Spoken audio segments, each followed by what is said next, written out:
I'm going to try very quickly to show you two things. The first thing is that Israel is a settler colonial apartheid state.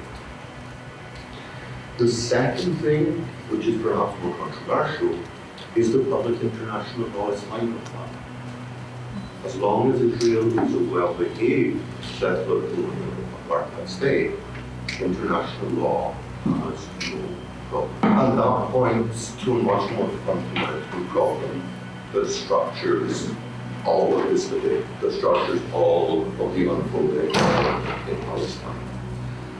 And that is the simple fact that international law is a colonial project. Basically, I'm not informed. The media has failed in its basic function of informing me. I don't know why Hamas has supported the Palestinians. Basically, I don't know why in the West Bank, where there is no Hamas, Palestinians are ousted from their houses and killed. Our right, basic right, to have balanced information. Not to be for Palestinians, just to have the balanced information that any citizen needs to have to decide.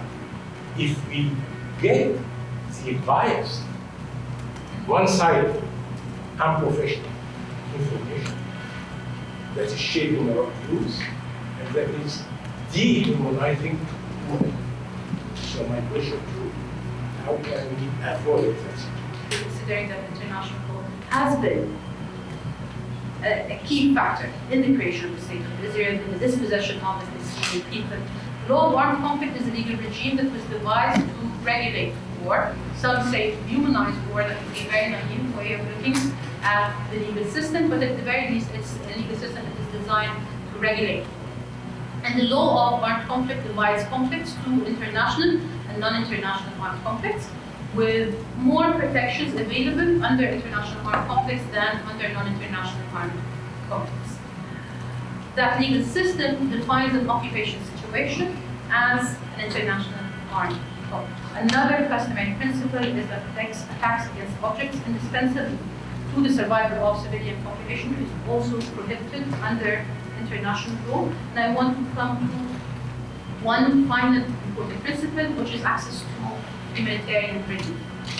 We're seeing snippets of access, we're seeing drizzlings of access that do not amount to actual access. Palestinian history is complex, it's multi-layered.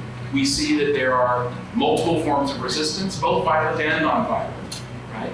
And so I just wanted to answer that question of where is the Palestinian Gandhi? Well, whenever someone asks me that, I think to myself, well, maybe he was shot. Maybe he's dead. Maybe he's in prison. Maybe if he was a little less unfortunate, like someone like Mubarak Awad, he was kicked out of the country.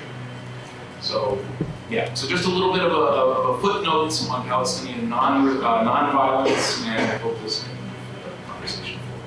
Thank you.